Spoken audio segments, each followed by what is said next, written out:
Okay, shall we start? Okay, so this is our second YouTube discussion. So today we're gonna keep talking about testing on series. Okay, so um, we all know the series sum 1 over n squared is convergent. Okay, so how do we prove that uh, without using p-series test?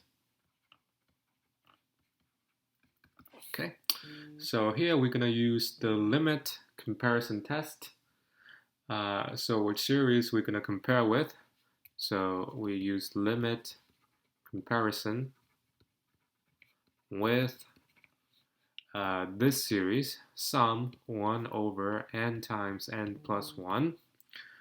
Okay, so for limit comparison, we take the ratio of these two. So we have 1 over n squared divided by 1 over n times n plus 1. So that's n plus 1 over n, right? Then that's 1 plus 1 over n, and that goes to 1 as n goes to infinity, right? So either they both converge or they both diverge. So claim sum 1 over n times n plus 1 is convergent. Okay, so how do we prove this claim? To see why this is convergent, we use partial fraction, so we can write this as sum 1 over n minus 1 over n plus 1. Okay, so if you write the series this way, you can see this is a telescoping series. Telescoping series. Okay, so you can write out its nth partial sum. So the nth partial sum, let me call this Sn. If you check, this is 1 minus 1 over n plus 1. Okay, so this is convergent. Now the partial sum is convergent, imply the series is convergent. So by the limit comparison test, this is convergent. Okay, so next, another example. This time we're going to demonstrate the failure of the root test for the p-series. So failure of the root test for the p-series. Okay, so sometimes the test can fail. Now, in fact, for root test, it failed at this sort of trivial case because we all know when the p-series is convergent or divergent. So let's see. Let's look at sum 1 over n to the p. Okay, to use the root test, we have to take the nth root of the nth term. So that's 1 over n to the p to the power of 1 over n. And that's 1 over n to the p to the power of 1 over n. And that's 1 over n to the 1 over n to the power of p. Okay, so now we take limit as n goes to infinity. Okay, we know limit as n goes to infinity, n to the 1 over n is equal to 1. So that is equal to 1. If you apply the root test and the nth root of the nth term is equal to 1, then the test is inconclusive. So the root test fails at this case. Okay? Now if the root test fails at this, how about ratio test? Okay, so let's try ratio test here. Try ratio test. So we're gonna use, let's recall ratio test. We are looking at this ratio as n goes to infinity. So the nth plus 1th term is n plus 1 to the p, and you divide this by 1 over n to the p. Then you take absolute value. This is equal to absolute value n to the p over n plus 1 to the p. Okay? Now, here I'm gonna divide my numerator by n, n to the p, and also my denominator by n to the p. Okay, then I will get 1 over 1 plus 1 over n to the p, right? Because, okay, so it's obvious that the numerator is equal to 1, but the denominator, so n plus 1 to the p times divided by n to the p is the same as times 1 over n to the p, right? Now, since the two factors have the same power, so we can combine them. Okay, so that is equal to 1 plus 1 over n to the p. Okay, that's how we get this. Now, as n goes to infinity, we can see that the base is going to 1 as n goes to infinity. So 1 to the p is, of course, 1. Therefore, the ratio is also equal to 1. So, again, the ratio test fails at this case. Okay? Now, how about integral test? Integral test. Okay, so again, we apply the integral test on the p-series. So let's define the function f of t to be 1 over t to the p. Okay, so for t greater than or equal to 1, because remember, our series looks like this. So usually it starts with n equals to 1, right? So we don't have to worry about when n is less than 1. Okay. Now, t is greater than or equal to 1. So to use integral test, we have to integrate this function 1 over t to the p from 1 to n dt. Okay. Now let's look at the case when p equals to 1, then this integral becomes this, and let's recall from calculus, this is equal to log n minus log 1. So log 1 is equal to 0, right? So this is log n. Log n goes to infinity as n goes to infinity. Okay.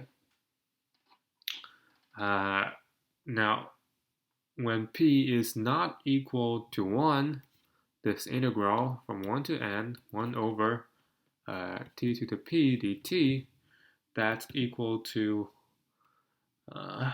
some computation will show this is 1 over 1 minus p times 1 over n to the p minus 1 minus 1. Okay, so if p is greater than 1, you let n goes to infinity, you will see that this is going to 0, right?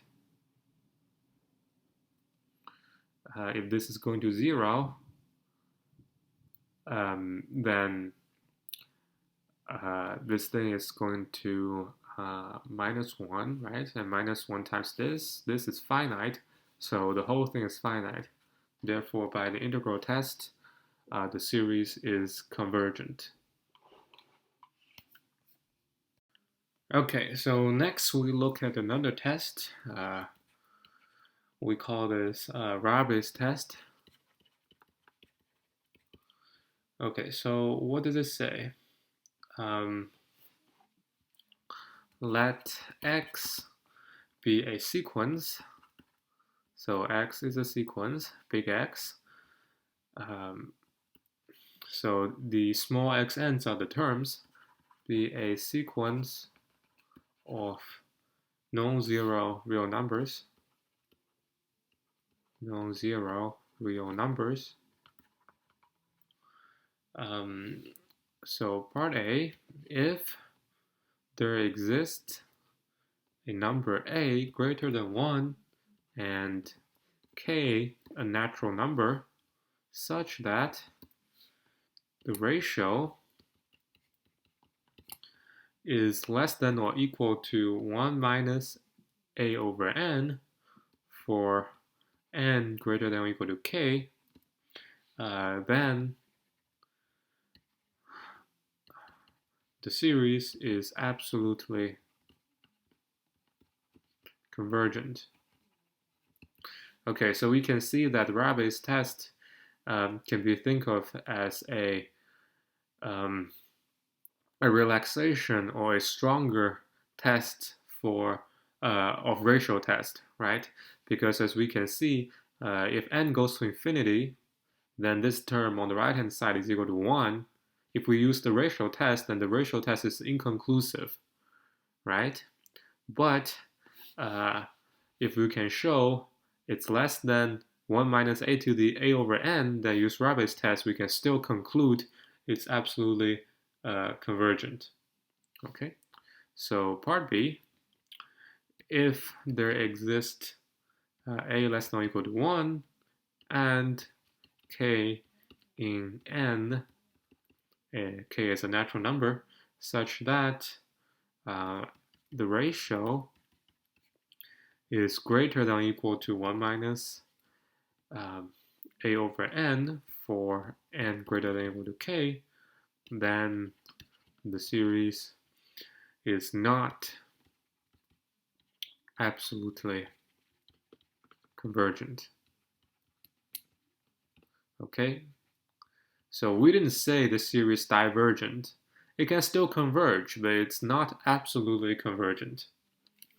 Okay, so let's prove that. Let's prove A first. So we have this, right? And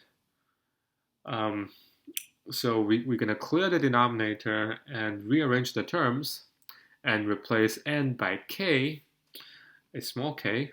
Okay, so from this equation we can have k times absolute value of x sub k plus 1 is less than or equal to k minus 1 times absolute value of x sub k less than a minus 1 x sub k for k greater than or equal to k.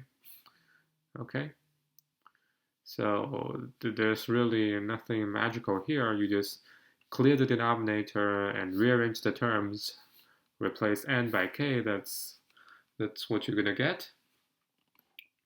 Okay, and again we can reorganize the inequality. Then we would have k minus 1 absolute value of xk minus k times x sub k plus 1 greater than or equal to a minus 1 times x k. Okay, so here I simply subtract both sides by this term and then add both sides by this, then you will have that. So because we assume a is greater than 1, so we know this thing on the right hand side is strictly greater than 0. Okay? So what do we know from here? If you look at this and you see that's greater than 0, then that tells you that this sequence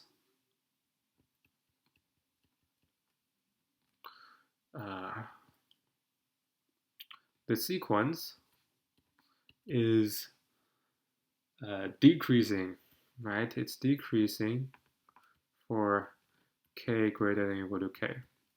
So the next term is smaller than the previous term, so it's a decreasing sequence.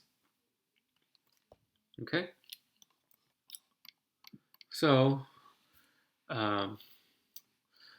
okay, now we have a decreasing sequence. Then what do we get? Then we will add, okay, let's call this star. So this part is star. So let's add star for k equals to k to n. Then we would have k minus 1, big K, x sub big K minus n times x sub n plus 1. That's greater than or equal to a minus 1 x sub k add all the way to x sub n. Okay, so you take this and then you let k goes from k to n, and you add the left hand side together. That's what you have, is for the telescopes. And then you add the right hand side together, you have that, and the inequality is preserved. Okay, so that shows this is bounded. Okay, so this is bounded. Why? Because this is bounded. Why is this bounded? Because this is a decreasing sequence, right? So this thing, absolute value, is less than this. Okay, by triangle inequality, this whole thing is bounded. In fact, it's bounded by twice of this thing. Okay, so this has an upper bound. Okay, so we know that the partial sum is bounded, right? So n can go to infinity. So the tail is bounded. We also know sum of xi, right, from 1 to big K, because K is a fixed number. So this is also bounded, right? Bounded plus bounded. So that's the first K terms. That's tail. Both bounded, you add them together, you know it's bounded, right? That's why the series is convergent. Okay, so now how about part B? Okay, so I'm gonna erase this. So part B, let me write it over here. Okay, that's what we're given. Now let's show the sequence is not absolutely convergent. Okay, so again, we clear the denominator and rearrange the terms. Then we have for n greater than or equal to, I should say this is for n greater than or equal to k. So for n greater than or equal to k, you have n times x sub n plus 1 greater than or equal to n minus a x sub n, right? Now because a, recall a is less than 1, so this is greater than or equal to n minus 1 times x sub n, right? Therefore, what do we know? So you look at the sequence n times x sub n plus 1. This as a sequence is increasing,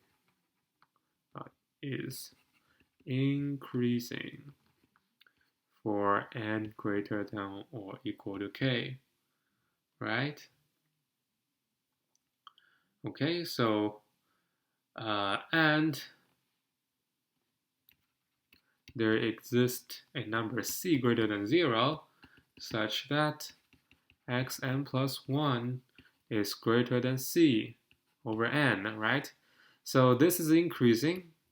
Then you know the first term, let's say the first term when n is equal to, say, 1, right? So this is greater than or equal to when n is equal to 1, so that's x1, right? So you can take x1 as your c, right? Then you divide both sides by n, then you can see that's greater than c over n. So we can use, by the comparison test, we know this is divergent.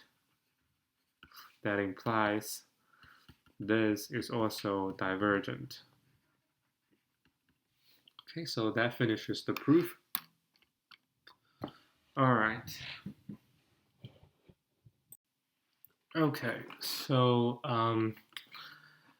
as we shall see, a Rabbit's test is kind of difficult to use because it did not tell you how to find that number a, and that's why a Rabbit's test does not show up in most of the real analysis textbook.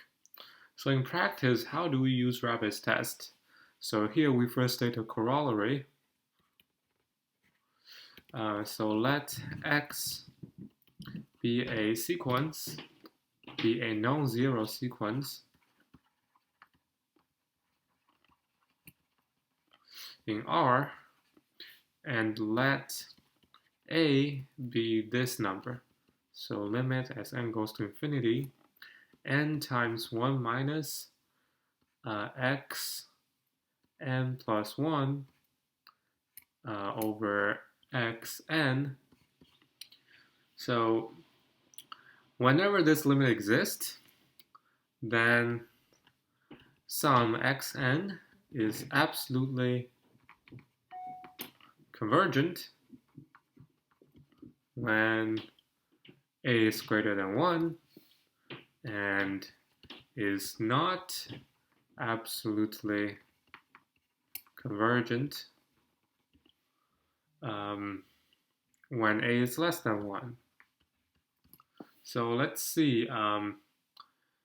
Okay, so let's see why that implies Rabi's why this implied by Rabi's test.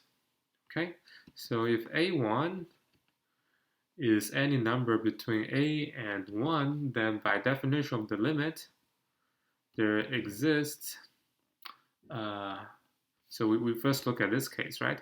So a is greater than 1, a1 is somewhere between a and 1.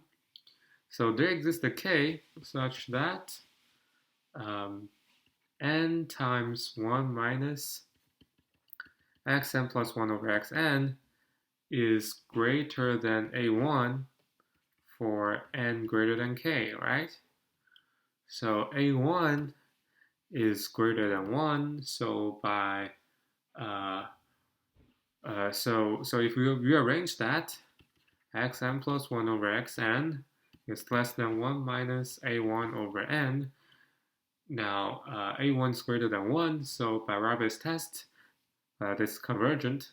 So the case when a is less than 1 is similar. Okay, so we just leave it there.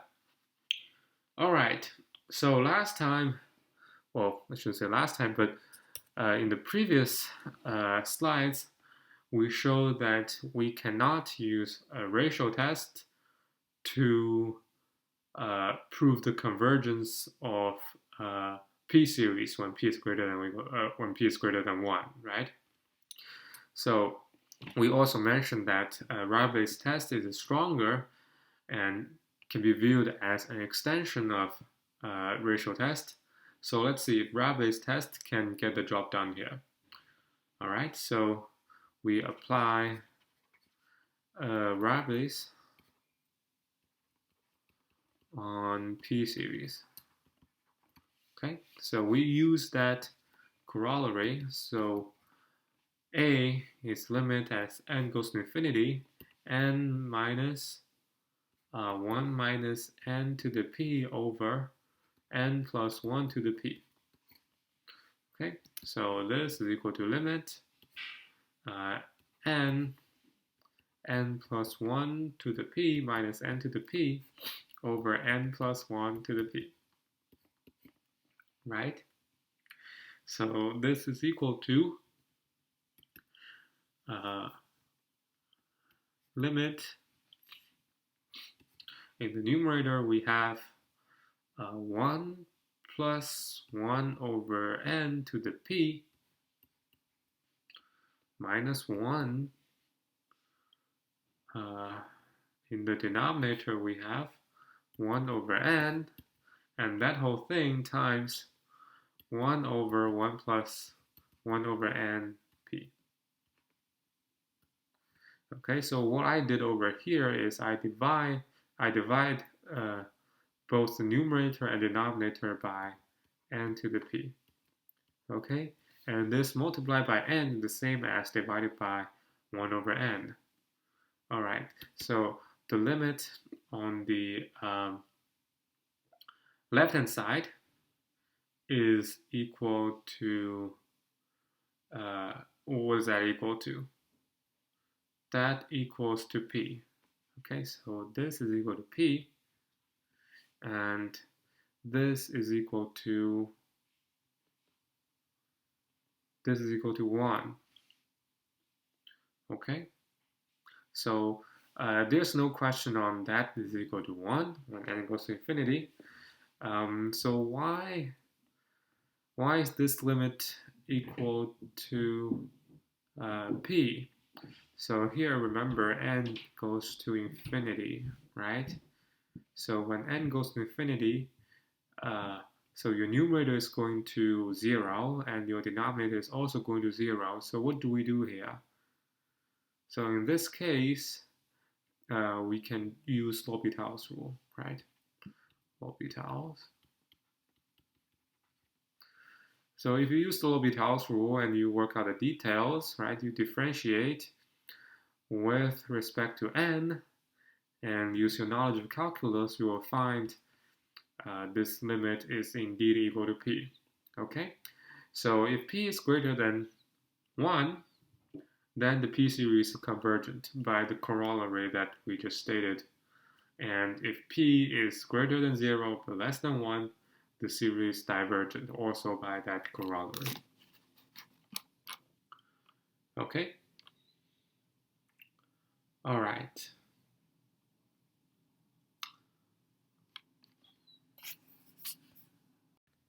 Okay, so next we talk about power series. Okay, first let's review the definition. What is a power series?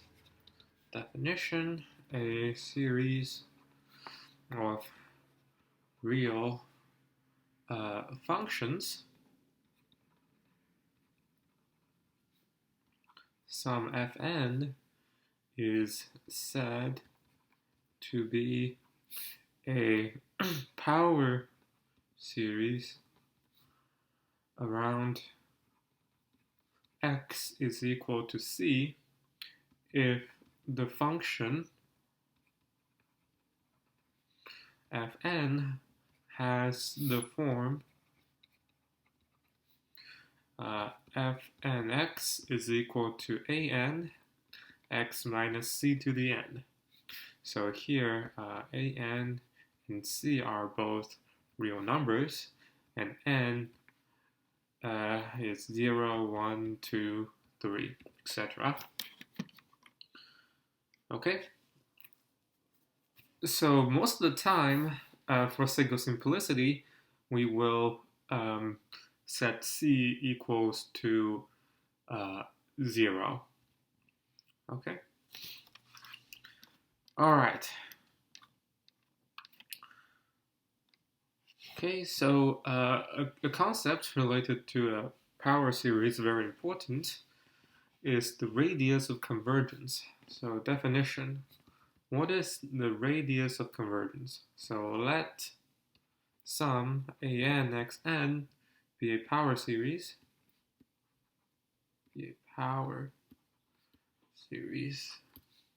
and we assume the nth root is bounded. If this is not bounded, then we know there's no hope for the series to be convergent. Okay, so if it's bounded and we set rho equals to the lim sup of the nth root,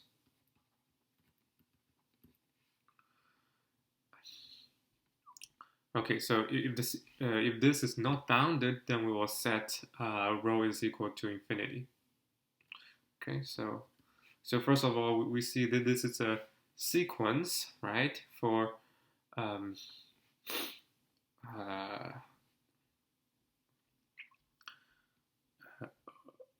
okay, so this is the sequence. If the sequence is not bounded, we set rho equals to infinity. We define the radius of convergence, radius of convergence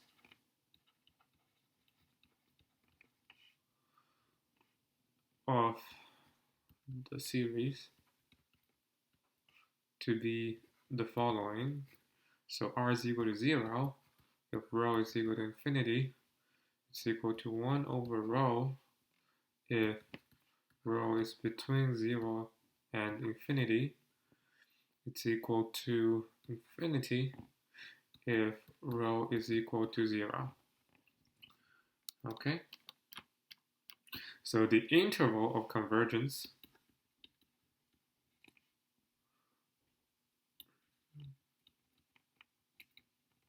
is the open interval minus R to R. Okay, so why do we call this radius convergence? The reason is given by the next theorem.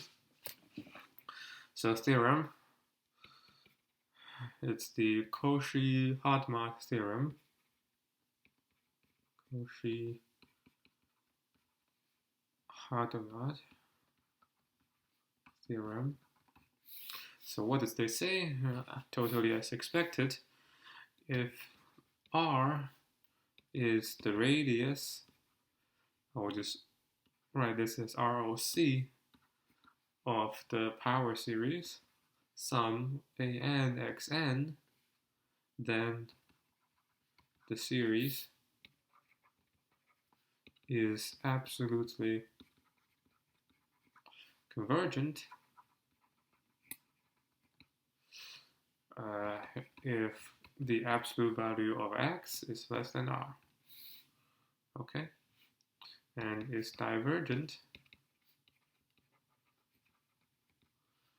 if the absolute value of x is greater than R.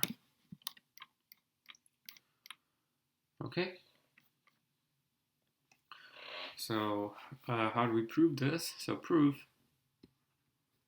So we'll prove the case when R is between 0 and infinity.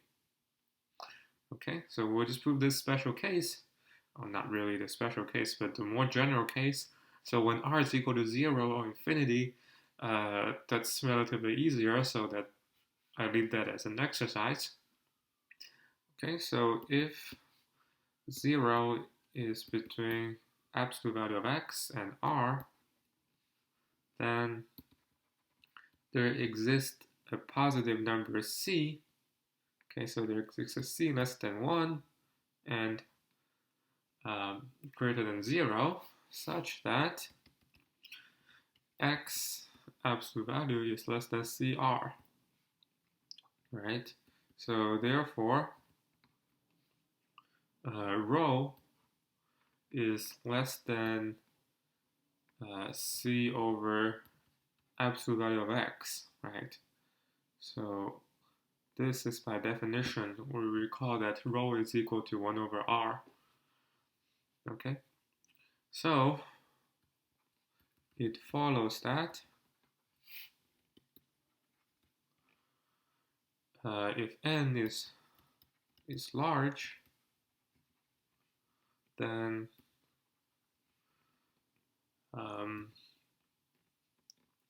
the nth root of an is less than or equal to c over absolute value of x. Right? That's by the definition of rho. Rho is the lim sup of that. Okay, so this is equivalent as saying an xn absolute value is less than or equal to c to the n. Okay, now since c is less than 1, so this is a convergent geometric series, right? Therefore, by comparison test, we also know this is absolutely convergent. Okay. So what about if x is greater than R, right? Then there are infinitely many. There are infinitely many n in n, such that an to the 1 over n is less than 1 over absolute value of x. Okay, so therefore an xn is greater than 1 infinitely many times. Therefore, the sequence does not converge. Okay, so that proves the Cauchy-Hadamard theorem. Okay, So one thing to notice, the theorem doesn't say anything about what happens when the absolute value of x is equal to r. Okay, so here's some example.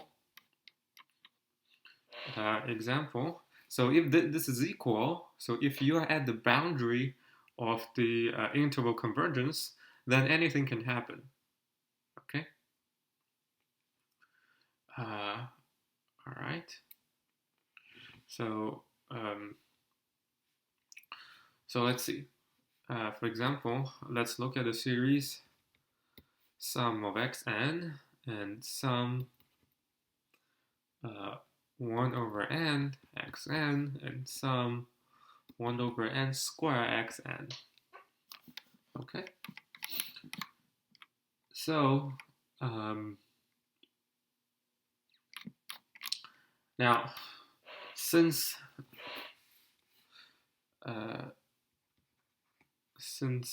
limit of n to the 1 over n is equal to 1, each of these power series has radius convergence equal to 1.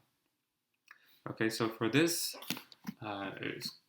it's relatively obvious, right? So let's recall rho is equal to limit sup an 1 over n, right? So that's for the power series an xn. So for this one, an is equal to 1. So obviously the rho is equal to 1. So for here, an is equal to 1 over n, right? So 1 over n to the 1 over nth power is the same as n to the minus 1, 1 over n. So that's n to the minus 1 over n. Okay, so this again, so these two, because the limit is 1, right? So the limit of this is also equal to 1. So similarly for that, if you just square that, it's the same as n to the minus 1 over n square. So this thing is equal to 1 as n goes to infinity. So you square that, you still get 1. Okay. So all three of that has radius of convergence equals to 1. So let's look at what happens when x is equal to plus or minus 1. So for the first series, if x is equal to plus or minus 1, you either have sum 1 to the n or sum minus 1 to the n, and it's easily checked that none of the two will converge. Okay, so this goes to infinity, that's obvious, and this, the sequence of partial sum is minus 1, 0, minus 1, 0, minus 1, 0, so it never converges. Okay, now how about the second series? So let's look at that. So first, if x is equal to 1, then we simply have the harmonic series. So this is divergent, right? But what if when x is equal to minus 1, then we will have this alternating series. And we know by the alternating series test, this will converge. But for the third series, we have either 1 over n squared or 1 over n squared to the minus 1 to the n, right? So this is convergent by p-series test or by linear comparison test that we just showed. So this is absolutely convergent, and this is also absolutely convergent. Okay? All right.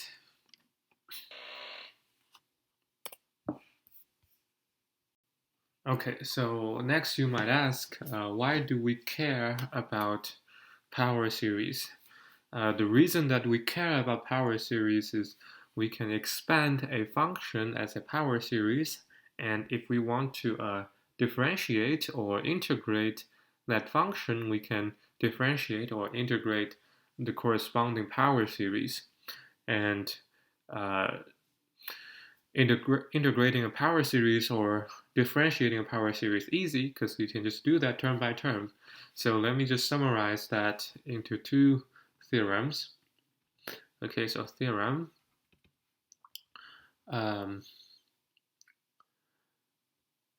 So a power series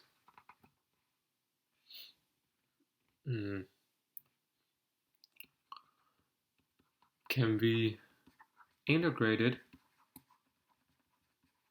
term by term over any closed and bounded interval contained in the interval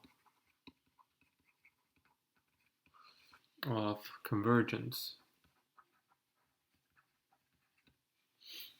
All right. So that talks about integration, and another theorem talks about differentiation. A power series can be differentiated term by term within the interval of convergence. In fact, if f of x is equal to sum a n xn, then the derivative, so that's from 0 to infinity, then the derivative is equal to what? So as you would expect, just differentiating term by term. So that's n a n x to the n minus 1. So now n goes from 1 to infinity, because when n is equal to 0, x to the n is simply 1, so that's the constant term. You differentiate that, the constant term goes away. Okay? And moreover, both of the two series have the same radius of convergence. Okay, so the reason is that, so let me just write over here, the reason is that lim sup of n a n 1 over n is the same as limit sup a n 1 over n, because n to the 1 over n goes to 0. Goes to 1. Okay, so that's why it is true. Okay, so a few remarks. So observe that the theorem says nothing about the endpoint of the interval of convergence. Okay, so if a series is convergent at an endpoint, then the differentiated series may or may not be convergent at this point. Okay, so we don't know about the endpoints. All right, so example. So let's look at sum xn over n squared. Okay, so we know that the series, the interval convergence is from -1 to 1, but at the endpoints, endpoints is when x is equal to -1 and x is equal to 1. So you can easily see that the series convergent at both of the endpoints. However, the differentiated series, so if you differentiate that, you're going to get n from 1 to infinity, x to the n minus 1 over n. So this is convergent at x equal to -1, right? Because that's an alternating series, but it's divergent at x is equal to 1. So when x is equal to 1 is again the harmonic series. Okay. All right.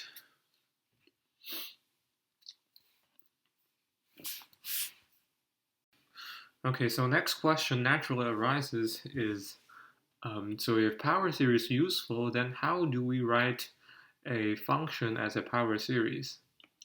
Okay, so how do we do that? So let's suppose if f of x is equal to, say, a0 plus a1x plus a2x squared plus a3x cubed, etc., then how do we determine a0, a1, a2, a3? So that's by substitution. So because this is equality, if we plug in 0, they should still be equal, right? But you can see, other than the first term, everything else is equal to 0. Okay, so then you have a0 is equal to f0, f of 0. All right, so how about a1? So we differentiate both sides because by the theorem we saw we can do that. So if we differentiate, so f prime of x is equal to a1 plus 2a2x plus a3 3a3x squared, right? And then you plug in x is equal to 0, then you see all those terms are gone. So a1 is simply the derivative of f at 0. Now how about a2? So you differentiate twice, right? And now this is gone, so that's 2a2, and that's 6a3x, and plus da da da. Then you plug in x equal to 0, then you have f double prime of 0 is equal to 2a2. So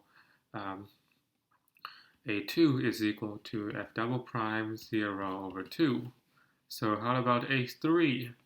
So a3, you differentiate 3 times. So that's 6a3 plus x times a bunch of stuff, right? And then you plug in x equal to 0. Then you have a3 is equal to f triple prime of 0 over 6. But let's recall how we get 6. So we look at a3, right? We differentiate once, then this 3 comes into the front, becomes a 2, right? And then you differentiate again, the coefficient is 6, which is 3 times 2, right? So in fact, 3 times 2, you can write that as 3 factorial. So for a4, as you can guess, you differentiate 4 times, but since you differentiate 4 times, so 4 times 3 times 2 times 1. So the denominator is 4 factorial. Therefore, in general, an is the nth derivative of f at 0 over n factorial. Okay. Now, more generally, suppose you don't want to expand your Taylor series around 0. Say you want to write f of x as an x minus c to the n. Okay, then what's the coefficient an? So by the same logic, the coefficient of an is the nth derivative evaluated at c over n factorial. So the derivation is the same as above, except you don't plug in x is equal to 0, but you plug in x equal to c to get rid of those terms. All right, so let me summarize. In general, f of x is equal to n from 0 to infinity, fn c over n factorial x minus c. But remember how we derived that expression. We derived that by differentiating, right? So a crucial assumption is that on the radius convergence, our function is smooth. Okay. What does it mean by smooth? The smooth means the derivative of f exists in every order. Okay, so example of a non-smooth function. Say this function is not smooth. Okay, it's not differentiable. Smooth intuitively looks like this. Okay, so this the function itself is differentiable, and its derivative also differentiable, and the derivative of the derivative is also differentiable, etc., etc. Okay, so now let's see some examples. If f of x is equal to sine of x, then we know by calculus differentiate the 2nth derivative is minus 1 to the n sine x, and f2n plus 1 is minus 1 to the n cosine x. Okay, say we want to expand the series at x equal to 0, right? So in this case, c is equal to 0. Then you plug in 0 to that, you will see that a to n is equal to 0, and a sub 2n plus 1 is equal to minus 1 to the n 2n plus 1 factorial. Okay, so what about the radius of convergence? We look at that. We know sine x is less than or equal to 1, and cosine x is less than or equal to 1 for all x, right? So the remainder, so let's recall that the remainder for Taylor series is less than or equal to xn over n factorial. So that converges for every x. Okay, so we can write the Taylor series sine x equals to this.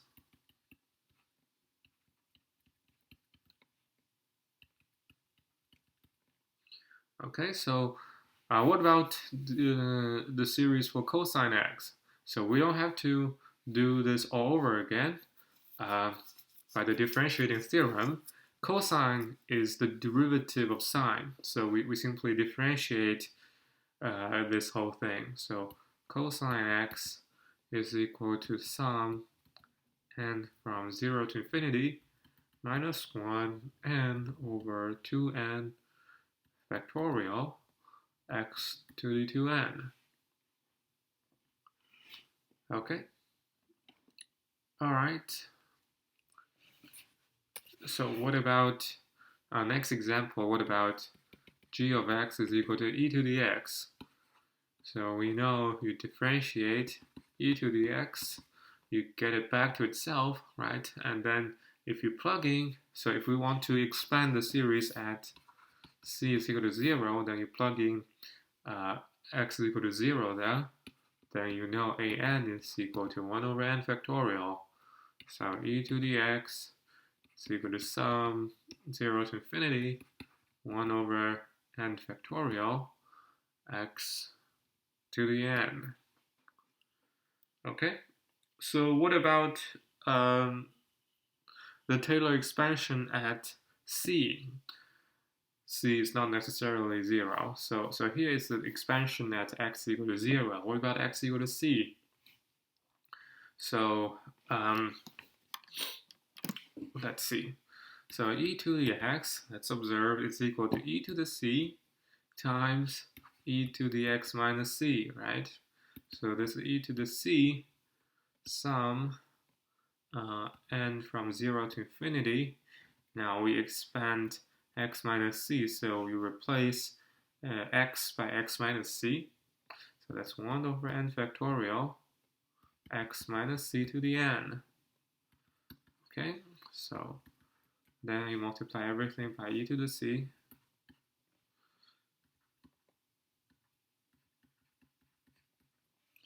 Okay, that's what you get.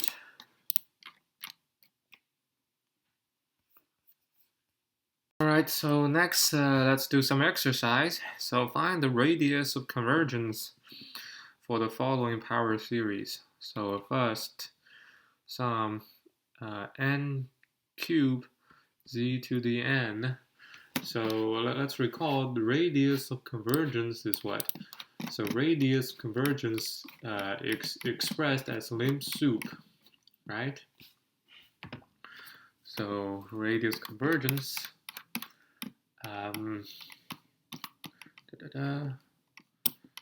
So we define rho to be lim sup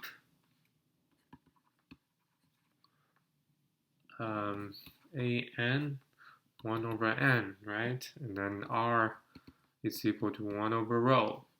But to calculate the lim sup of this nth root is sometimes not so easy. Okay, so a alternative but equivalent definition, or equivalently, the radius of convergence is also given by limit an plus 1, right? It's the same as the ratio that we computed using ratio test, but the reverse. Okay, so now we use that to find radius convergence of this. So an, that's n cubed to the z zn over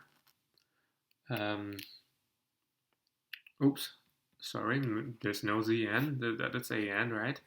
It's an zn. So that's n cube over n plus 1 cube. So you take limit as n goes to infinity. That gives you 1, right? So the radius of convergence is equal to 1. Now, next example, we have 2 to the n over n factorial zn. Okay, so again, we compute the limit 2 to the n over n factorial over 2 to the n plus 1 over n plus 1 factorial. So that's 2 to the n over n factorial times n plus 1 factorial over 2 to the n plus 1, right? So that gives you, so we have 2, this cancel, n factorial and this cancel, so it's 2 over, sorry, n plus 1 over 2. Right, and then you take limit as n goes to infinity, that's infinity. So the radius of convergence is infinity. So it converges for every z, okay, which is really no surprise, because when you look at that, this is sum 1 over n factorial 2z to the n, right? So let's recall Taylor series. This is in fact the Taylor expansion of e to the 2z, right? So this converges everywhere. Okay, next, sum 2 to the n over n squared zn. Okay, then we do the same. That's 2 to the n, limit 2 to the n over n squared divided by 2 to the n plus 1 over n plus 1 squared. So that's 2 to the n over n squared times n plus 1 squared over 2 to the n plus 1. So that's n plus 1 squared over n squared times 1 over 2, right? So as we can see, if n goes to infinity, then this thing goes to 1. So this is 1/2. Okay. So one last example, we have sum n cubed over 3 to the n z to the n. Okay, so we have n cubed over 3 to the n over n plus 1 cube over 3 to the n plus 1. And we take limit. That's n cubed over 3 to the n times 3 to the n plus 1 over n plus 1 cube. Okay, so that's n cubed over n plus 1 cubed times 3, right? Then you take limit as n goes to infinity, then you can clearly see that this is going to 1. So that's equal to 3. So the radius convergence is equal to 3. Okay, so that's all for the examples. So I think we finished talking about sequence and series. So next time we probably move on to continuous functions. Okay, so see you next time.